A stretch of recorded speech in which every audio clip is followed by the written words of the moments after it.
Welcome back to the Fab Fatties. My name's Rebecca. I'm Allie. Alyssa. And today we're doing a little life update. We've been away from each other for over a week because Allie had a visitor. Her boyfriend James came into town. So we didn't record last weekend. So this is our first chance to get back together.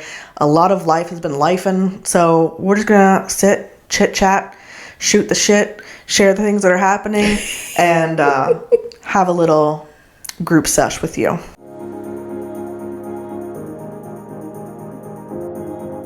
Speaking of things that are happening, Rebecca, I feel like you've been really busy. You have been busy. I have, and you know what's funny is I think I went first last time. I was like, I'm not going to go first this time, but I can go first. I mean, have a lot honestly, to say. I kind of feel like you have to go first because all day you've been like, oh, I can't say that yet. I got to wait until the that's update. fair. I got to wait until we update. So like, you've kind of been keeping us on like pins and needles. Like we need to know. That's fair. Okay, so I have had a lot happen over the last couple weeks, but we're going to take it to this week, okay? Because I've been on spring break, which is supposed to be a time of relaxation and getting your house projects done, maybe in a little vacation. But no, I've been in Stress City, and some of it self-induced, some of it out of my control. The first thing, we'll start with the short and not so happy one, or the not complicated one because it's just pure sadness, is my dog Lola. If you've been following me for my entire career, literally I got Lola after I started a blog. So the people online have known Lola her whole life. I remember posting pictures of us on my blog when I got Lola as a puppy, and then we would dress up together. I'd give her a little Halloween outfit, and I'd have my outfit coordinated with her. And yeah, there's some outfit shots in the old archives of me and Lola. And Lola's 14 years old. She'll be 15 at the end of September. She's deaf now mostly, and then she can't you relate, girl. She's been having mobility issues, especially with her hind legs and her hip. She just has a lot of arthritis, pain, stiffness, trying to get up. And whenever I got home yesterday, I'd gone out for like 2-3 hours, came home.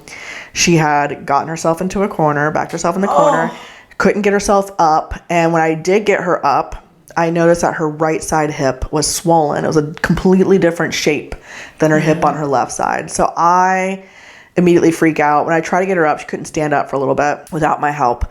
And I had plans for the rest of the evening, and I was just like, am I going to let her rest and come back? And I was like, no, I got to take her in.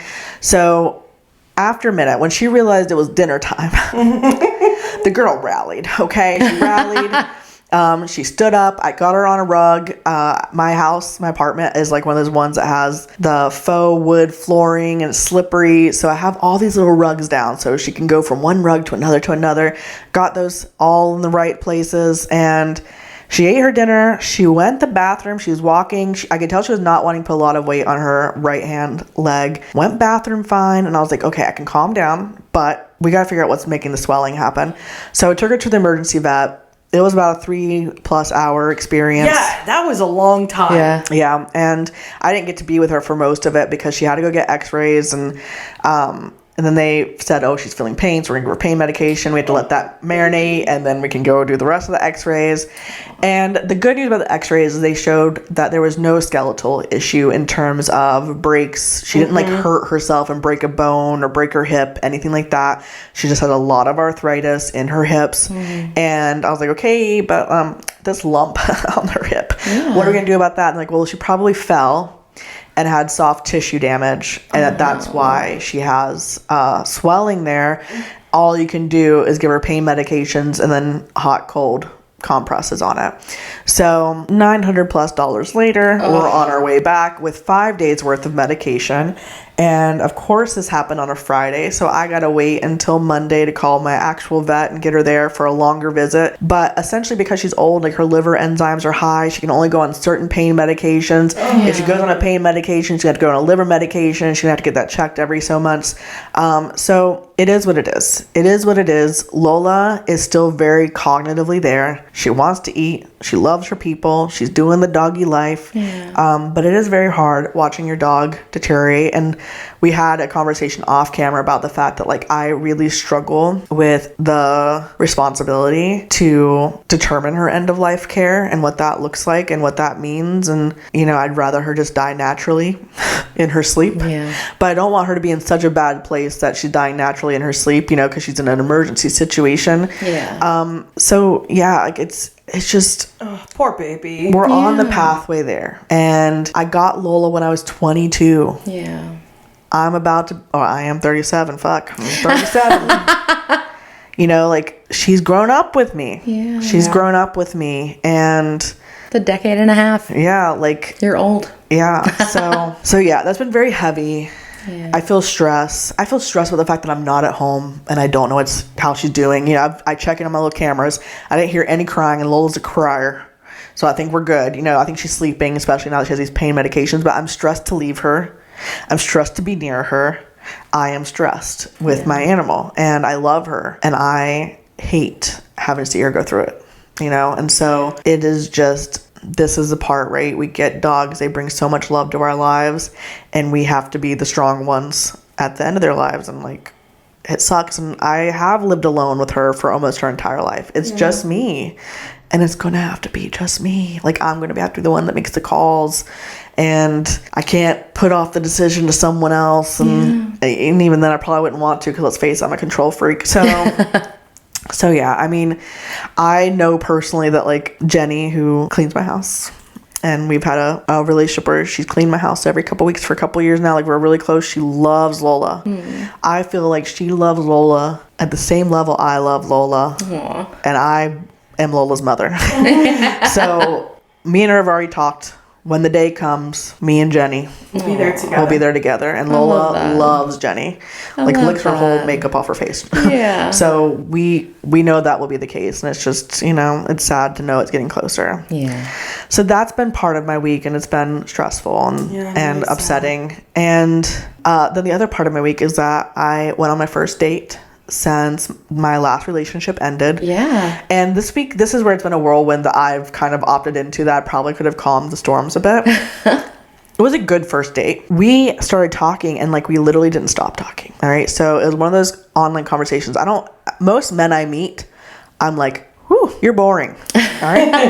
90% of the time, that's how I feel. You're boring. Or we end up having the same couple conversations over and over again. We can't seem to move it forward. This person, the first night we started talking, we talked till 3 a.m. texting. Oh, nice.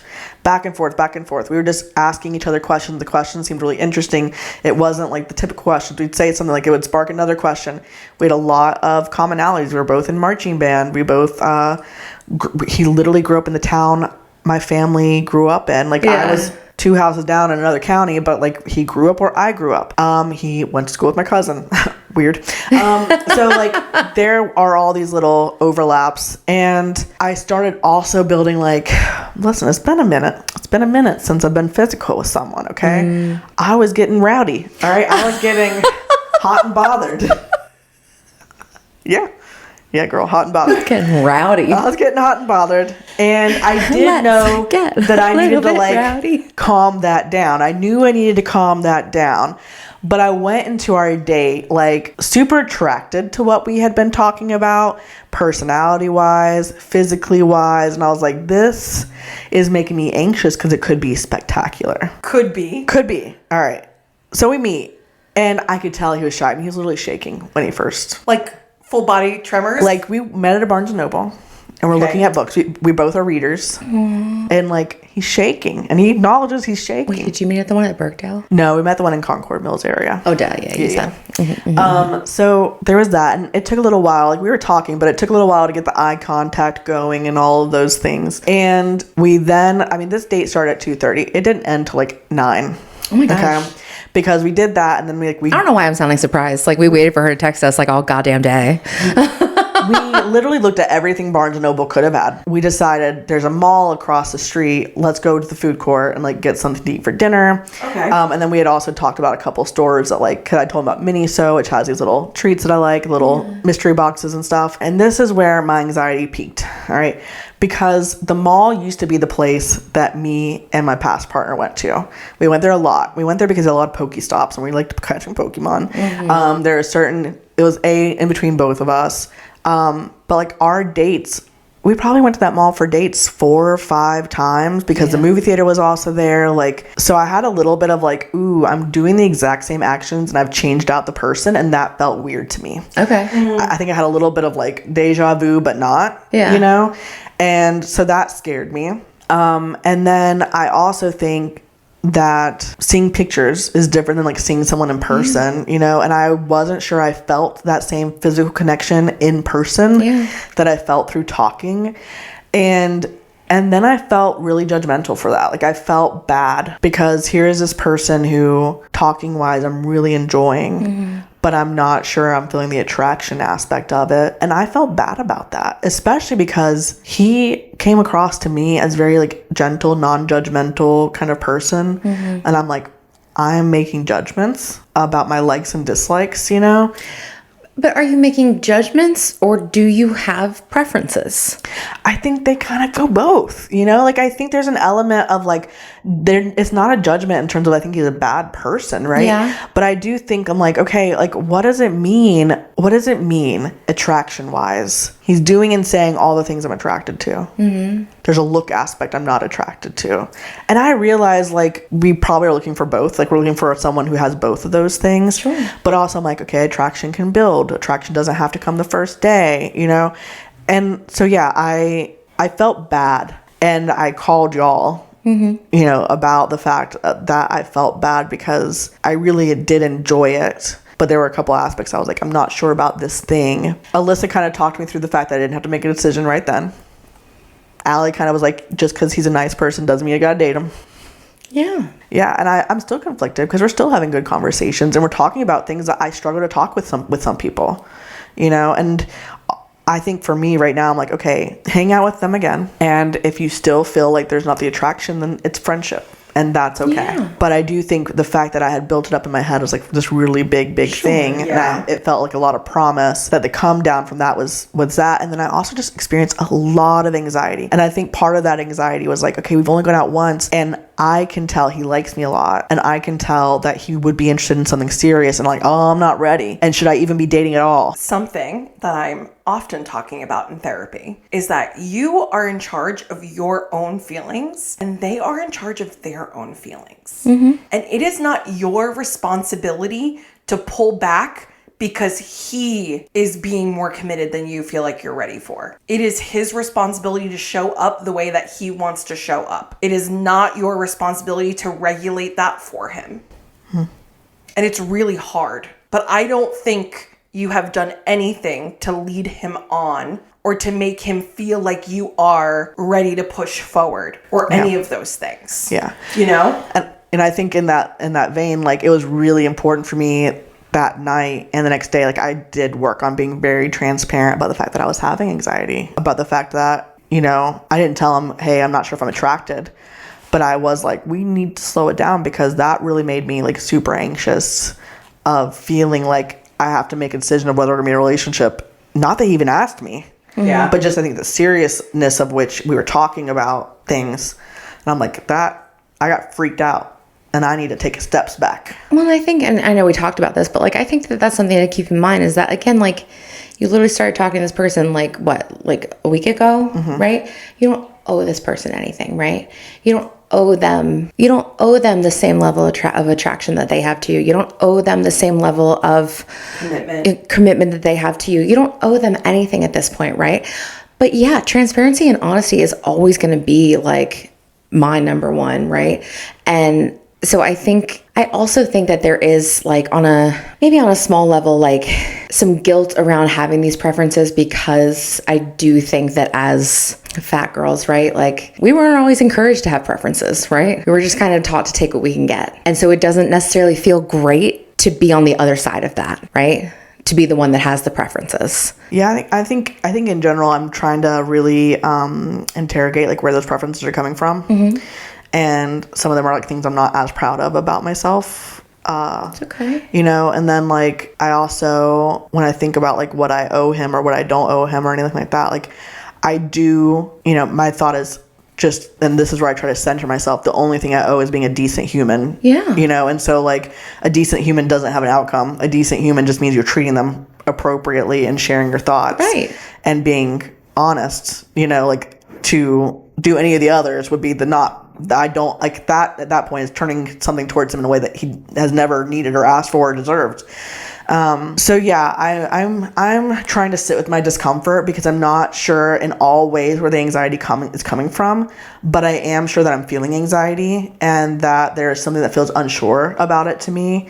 And I want to honor that. I want to honor the fact that I am having hesitancy, even if personality wise, I'm really enjoying him.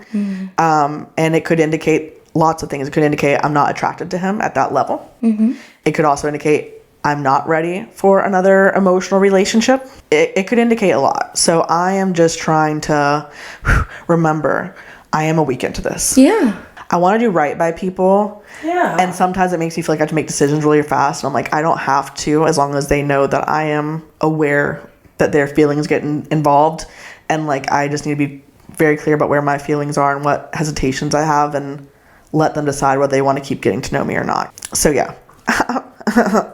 This all gives me a lot of anxiety, and I think it gives me a lot of anxiety because I don't want to do wrong by someone. I don't want to hurt anybody, and I do feel like as self-gratifying as this might seem, like I am not having issues finding people who want to go on dates with me. I'm not having issues finding people who are attracted to me. And it does put you in a different position to like reject, and I don't feel good rejecting. I don't want to say this to belittle your feelings. So I want to be clear. Your feelings are valid because they are your feelings. But I think there's an aspect of like, it's not that serious.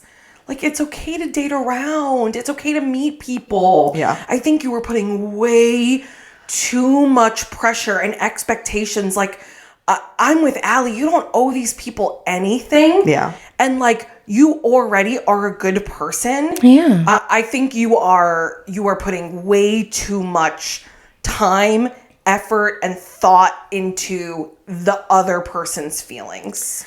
That might be true, and I do feel like with him, like I didn't feel as bad about the other guy that I canceled the date on, and we decided not to meet because we hadn't talked deeply.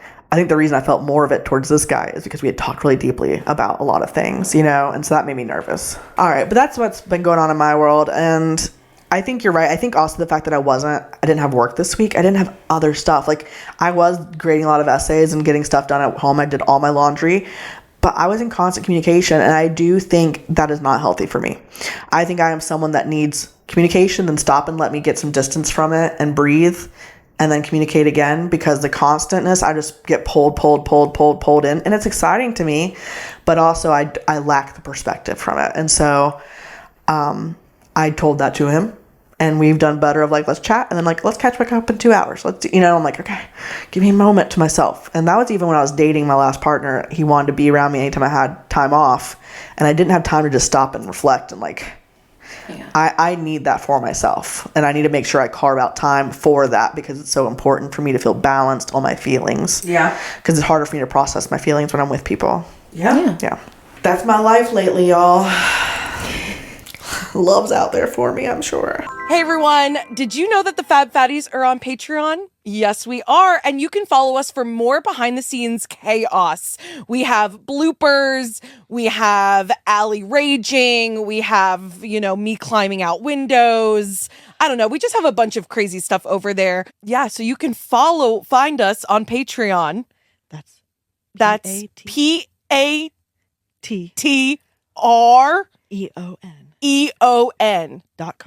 .com/the Fab Fatties. PATE. No. PATREON. That's what I said. .com/the Fab Fatties. And we will see you over there.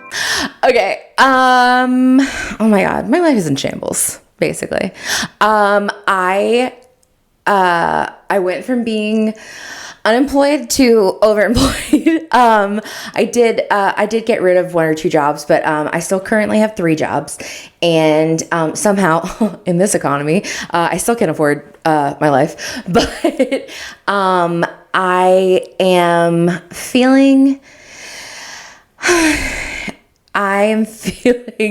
overwhelmed lately. Feeling very overwhelmed. just feel like I kind of can't catch a break right now. But like, obviously I've had really good things going on too. Like James was just here and that was really, really nice. It's kind of hard. Like it's kind of a roller coaster every time because, we really only get to see each other like maybe 3 or 4 times a year, like once a quarter, and so like, obviously like, I love texting with him all day long and our goodnight phone calls and our FaceTime dates and everything, but it's not the same. It's great either way, right? But there is a lot of like build up to like, we spend so much time apart and we get better at being apart and then, until we just can't stand being apart anymore. And then we schedule time to see each other. But it's hard, it costs money to buy plane tickets. It costs money to take off work, like everything is expensive, right? So we don't get to do it as often as we like. So once we do get to see each other, right, there's anxiety leading up to it. And that's very like, your nerves are all over the place. And then once we are together, like it's amazing. We get this like wonderful weekend together. And it's kind of like being on drugs. It's like being on like these amazing, like insanely great drugs. Don't do drugs, kids. But like being on these insanely great drugs, like for a whole weekend. And then I take him to the airport and immediately like crash. And like my whole body just feels like, okay, we're going to bed now, girl. And we're just going to stay there. And it's like, well, I can't. I have bills to pay. But like, I really over like the whole last week since he left, like I had trouble getting out of bed. I had trouble like putting a smile on everything. But at the same time, like I'm so grateful that I got to spend that time with him. And we're already like talking about our next visit because there's a Harry Potter store opening in Chicago. So we are I just attend in the luggage. That's fair. That is fair. So we are thinking her one checked bag on her carry-on. So we are planning that for me to get out there, actually, hopefully within the next few months. Does that mean you're going to get to go try Cheesies? I think so. I'm so excited I think for so. you. I'm Cheesy's #1 fan. I love that for me. So yeah, I don't know. That's been really, James is great. James is just really great. And I really appreciate James. I don't know. I am still working through a lot in therapy of, family shit and learning how to, I didn't even tell you guys this week actually. So surprise. No, starting to figure out how to grieve. I already had to do it with one parent. I'm trying to figure out how to do it with the other. Because I did have to grieve my dad while he was still alive. I never really got very good at that. But I think the thing about that was that like, there was always that part of me that was like, still thinking like, I really should reach out to him. I really should reach out to him. I really should reach out to him. Like, and always like wondering, what if? I have none of those thoughts with my mom. Mm-hmm. And it's time to start that process.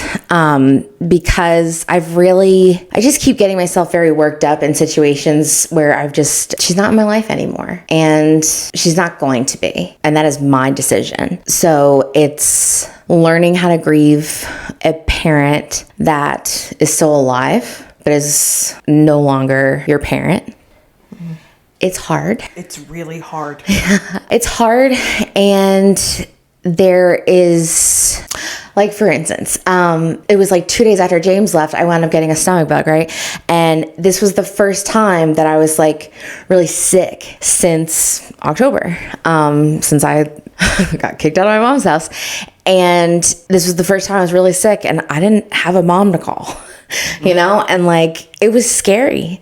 And like, I realized I just had like a stomach bug, but like I was sick, and like, it's nice to be able, when you're sick, to call your mom and say, I'm sick, I don't feel good. Or, something really cool happened to me, or I am, working on my first big project at work, or whatever, like good things, bad things. And, at some point I must have learned that I couldn't pick up the phone and call my dad anymore. So like, I am going to have to teach myself that, she's not an option. And it's not that I have any urges to like pick up the phone and call her, but it's just like, it's grieving the fact that I can't, and that she's not someone that I wanted her to be, that she's no longer the person I can call when I'm sick, So yeah, things have just been a little heavy lately. And obviously the state of the world is What are you doing for yourself to That's a really good question. to come down from that work, right? Because that work is intense. Yeah. It is loud. It is all consuming. So, I mean, you can't live in that space. Yeah. You can't. You can't. And I don't wish that for anyone. So what are you doing to allow yourself to nothing? I am not doing anything. I am filling every moment with work or an audiobook and dissociating. Yeah. We're going to take that on another time. Yeah. Sometimes got to breathe through it. Breathe through till the next moment and get there. Alyssa, what's going on in your world? Yeah, I mean, not a great transition for me, but everything's kind of good. We can end on some good news. Honestly, yeah. Let's end on a good note. I mean, I'm good. I'm good. I don't really have anything super crazy going on. Alyssa's car broke down. Okay, my car did break down. Literally on the way home from our retreat. Yeah, on the highway. I'm literally like, I pull out of Allie's apartment complex and my car does the goop goop. And I went, I don't like the sound of that. So I was like, okay, I'm still moving. So I like get onto the highway. And then I quickly realized that my car was not accelerating past 55 miles per hour, which on a highway that is... You kind of need it to. Yeah, gotta... By the way, that highway, I believe the speed Limit? Thank you. The speed limit is 70. So I was not even close. And that's also dangerous to be going too slow on a highway. Yeah. So I instantly put my hazards on and I just went, all right, girl. All right. Siri, call Billy. Call Billy. Billy was not answering. Call Billy. And I started blowing up Billy's phone. By the time I went to give up being like, okay, I got to call a grown up, like my dad or something, like I need someone. Billy ended up calling me being like, what? And I'm like, okay, so I'm currently on the highway and I'm in danger. So he was like, okay, you got to get off. So I ended up pulling off at the next exit, and the second I got to the light, my car just died. Like dead. So I like let all the cars go by me. When it was clear, I kept trying to like turn the car over, and I got it to go a whopping 5 miles per hour so I could get to the nearest gas station, and I just put that bitch in park. My mom came to get me. I was like, thank you, Cara Joan. And she drove me to the firehouse and I took Billy's car. Yeah. So I got to drive Billy's car for a little bit, which was kind of nice to not be driving a car that's being held together with duct tape. I love that. But my car is back up and running. And I am shopping for a new car, but I digress. Therapy's been good. I've been doing all of the things I'm supposed to be doing. The conversation right now with my team has just been trying to stay focused on what's important. I think there's been a lot of things that have come up that have pulled my attention away from where my attention should be. Okay. So there's been a lot of, okay, I hear that that's upsetting you. Let's talk through it, but then we need to move on from it and stay focused on where the work is. I think there's an aspect of liking to be unfocused because it feels a little safer than where the focus on the work is. Yeah. So I think that was a good like check for me, being like, hey, this is coming up and it's pulling us away from where we should be working. Yeah. And you are allowing it to do that. Like we need to clock back in basically.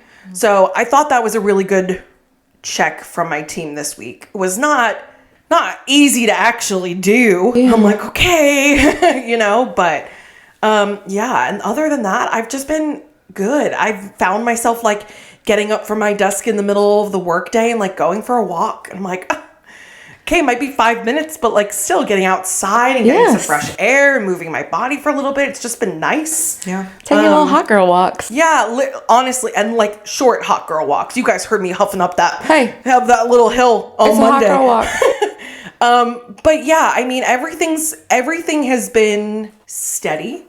Trying to implement some new boundaries, trying to stay focused on the work. But yeah, I have felt like I've been in a pretty good headspace.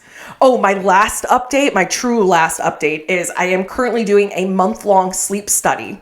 Ooh. At home sleep study. I'm doing it like through a company. It's like a little ring device I wear on my finger. No joke. It makes my finger light up red at night. And I always am like, E.T. phone home. It's so funny. I literally was like, Billy, do you see my finger at night? He's like, yeah, it's just red. Wait, speaking of E.T., everybody, I want you to take a good look at Alyssa right now. Does Alyssa not look like baby Drew Barrymore from E.T.? Oh, gosh. I really think she does. I have decided this. I found this out at the retreat, and now I can't unsee it.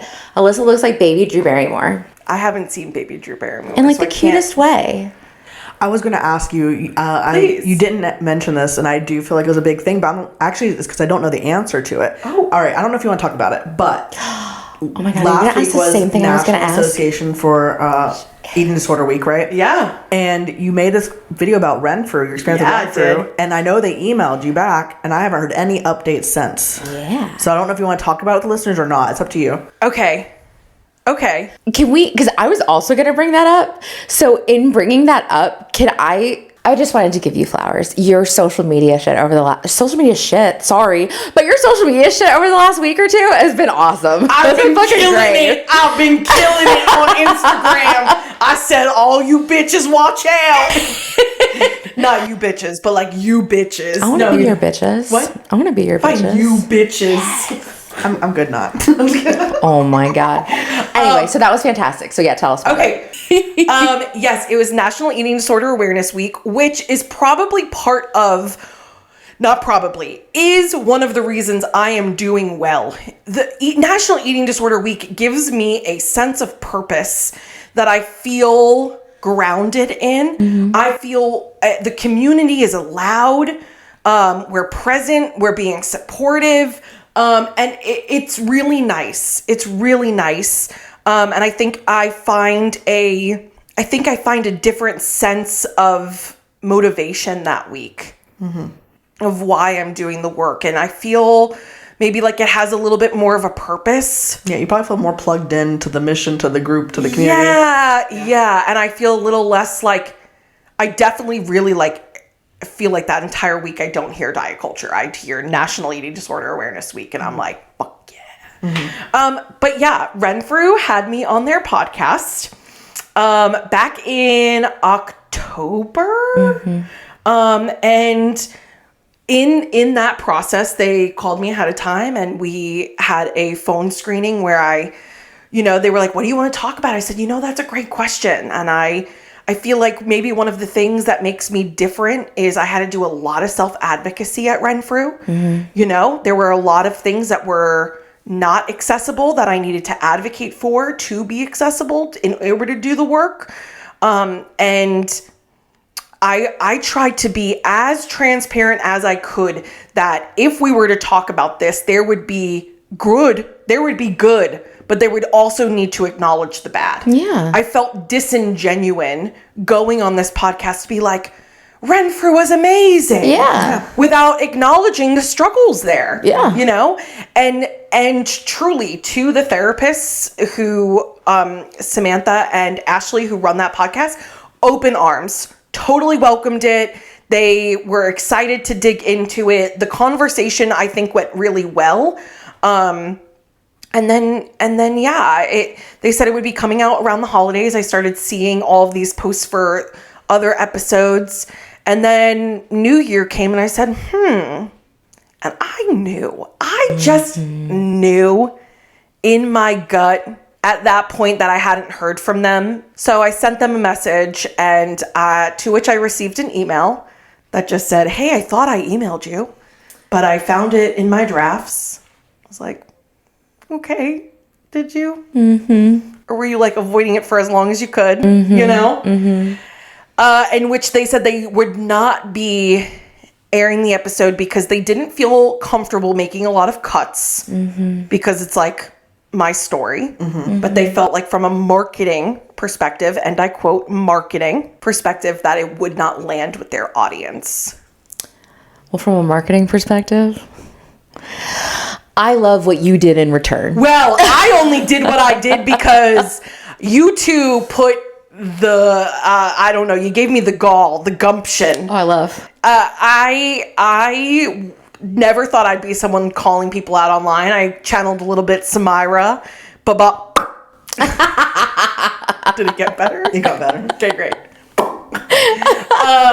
But yeah, I called it out on social media. It was very well received. It was so well received that I had therapists that I saw when I was at Renfruit messaging me, commenting, supporting the video. I had other patients who I was at residential treatment with come into those comments saying, this is crazy. I witnessed you have to do more work than all of us just so you could receive what you needed. Basically teaching them how to do their jobs. And who else saw it? Who else saw it? Renfruit. Oh, yeah. Renfruit did see it. Now, listen, I knew they were going to. I was kind of hoping it would not be right away. You know what I'm saying? Like, give you a little breathing room. Yeah, like maybe it needed like 2 or 3 days to blow up. It didn't. Oh gosh. I woke up from a call from Renfruit first thing the next morning, in which they left me a voicemail, to which I forwarded directly to you two. Because I said, someone tell me if I'm right here. And I think you said it. What was your immediate feeling about that voicemail? Well, the tone was weird. But I wish I could remember exactly. It was within like the third line that I was like, oh, because they said that the episode was being held up because you hadn't signed a document. And I was like, oh, isn't it interesting that this episode that they just apparently really wanted to publish was just held up because of needing a document signed, that Alyssa was never told that as a reason. Now, listen, you told us, no, I did sign some stuff and I put it in an email. 100%. But like, the fact that they immediately were like, your fault. This is actually... I believe the line was wholly gaslighting. Yeah, gaslighting. That is exactly what you said. This thing that you said we emailed you about, we're not going to mention it. We're not going to deny that we said it. But actually, this episode is hung up because of a paperwork you didn't sign. Yeah, it's your fault we didn't publish it, actually. Also, I thought it was so messed up that they made one of the therapists call because it was not their choice. And I know that. So I'm like, oh no, if it's a marketing thing, marketing should be calling me. You got to own it. Yeah. You got to own it. So I can say I did sign all of the consent paperwork originally and send it to them. The voicemail was very much like, hey girl, obviously seen your stuff on social media. Just, I definitely have some information for you. But we can't really move anything forward until... Because it's your fault. Because you didn't sign the forms. We have your paperwork. And I was like, interesting. I did send them the paperwork. I feel like they would probably make you sign an NDA before they talk to you again. Like, there's going to be some new paperwork in there for an NDA. Yeah. See, that's the beauty of this, is that she hasn't signed an NDA. So mention it all. No, 100%. The only paperwork I signed was basically saying that I give consent to talk about my time the original there. Stuff. Yeah, and then it was also made very clear in the paperwork I was signing that I could remove my consent at any time. Yeah. And I've said at this point, I don't feel comfortable with them publishing my episode because I don't trust that they're going to keep the integrity of it. That's fair. That's so fair. So did you message them back at all? You just left them? I have not. What I actually instantly did instead was reach out to a lawyer, which has been something that Taryn's been encouraging me. She was like, I think you just need a relationship with a lawyer. Someone that you could just like shoot a quick message to be like, hey, any thoughts and feelings on this? Like someone that you just know will have your back. Yeah. So I have started to try and create a relationship with a lawyer, and that's what I've been doing in the time that I have not responded to Renfruit. And then we'll just have to kind of see what's in store. I'm not sure. I'd have to go back and look. And so this is pure speculation, allegedly my opinion. I know one person had commented on their Instagram being like, why haven't you released Alyssa's episode? Oh, on one of their posts? Yeah, and I went back to look for it. I couldn't find it again. And I wasn't sure if they deleted the whole post or they deleted the comment. If the person deleted the comment, I couldn't find it again. Because they had that whole week of content. Shit. So I was like, did they remove it? That's my question. I don't know for sure. But oh shit, I didn't know that. Should I go comment that? And then it was gone. And I'm like, that's interesting. Do you remember what their name was? I think it was one of the people that you had. I think it was the one who had tagged them in the comments, but Haley? I'm not sure for sure. But yeah, and I was like, that's interesting because I was wondering if they're gonna ever respond to that person. I'm gonna do it too. their reaction to you sharing what they did showed that they're going to continue operating in a way to conceal their own actions. And Showed that they did exactly what you said they did. Yeah, I will say that was probably the most validating. Yeah. Where, I'm like, okay. Yeah, they're just going to keep... Listen, I don't think there's any shame in not being, like, doing something wrong and then making changes to do better. And frankly, I feel like they should have leaned into that more. Yeah, it's embarrassing they're not willing to just own the conversation. Yeah, well, I think they're embarrassed that it took me coming along for that stuff to happen. And frankly, one of the things that I have said, like, oh gosh, cut me off when you need to cut off. But one of the things that I talked about a lot coming out of residential treatment is my outpatient team sent me to a higher level of treatment, knowing that there is a level of trauma that you need to process when you come out of that level of care, because you lose all autonomy. Mm-hmm. You lose everything. Mm-hmm. There is zero trust. You are guilty until proven innocent. Mm-hmm. Like it is that way. And I mean, yeah, we're really sick. I don't think I really should have been trusted. It's still hard because I know my intentions. Yeah. So, talking about it afterwards, I just said, I just wish they would not have accepted me because I was in a larger body. I'd rather them just say, we're not equipped, and me have to find someplace else, right? I feel like, one, that's shitty, right? Because like everyone deserves a care, but like the other alternative was what happened, which was me going there and then having to not only have all of this pressure and stress of actually recovering and being medically stable, but then also having to do the work so that I could get there. Yeah. And if I was anyone else, I don't know if they would have done that work. There were some days where I was like, yeah, I'm not going to do the work. Yeah. I don't want to do the work. I don't want to eat my meal today. That's what the eating disorder is, Yeah. So it's just hard. It's just really hard. And I still don't know where I have landed in processing all of everything that happened, but I do know when I connected with Renfruit to be on their podcast, I felt a sense of purpose, accomplishment. I think purpose. Everything happens for a reason. I was like, okay, I can make these shitty things that happened when I was at treatment and do something good with them. Yeah. And I think that's what's really sad is that they did not lean into that. And frankly, it just would have been better if they said no from the beginning. Yeah, they fumbled. Sure. They fumbled you on a personal level as someone who had been a patient. Yeah. And afterwards having perspective on it, and then they fumbled the conversation that could have been a very honest, good and like honestly would only, in my mind, show more trust in the fact that they're a reflective institution. Yep. So they fumbled big time, and I'm not sad that people know, and I'm glad to hear that you had support from the professionals there, the people who were attendees with you, etc. 100%. I made sure in my video to say it is not the people in the weeds doing the work. Yeah. It is not them. It is the institution at large. Yeah. That is the problem. And I know that because all of my Renfruit therapists who I'm now connected with on social media were all sliding in those messages showing support. So it's one of the reasons why they end up leaving that level of care, because they are not satisfied with how every patient is treated. So what a life update, my friends. What a life. For sure. For sure. We hope you enjoyed hearing about our lives, the ups, downs. Life is life. Life is life. And life is life. So. Wait. What? I have flowers. I think it's amazing that you're doing hard work. Oh, thanks. I think that's it. I know how hard it is. Thank you. So the fact that you're doing it, those are flowers enough. Yeah.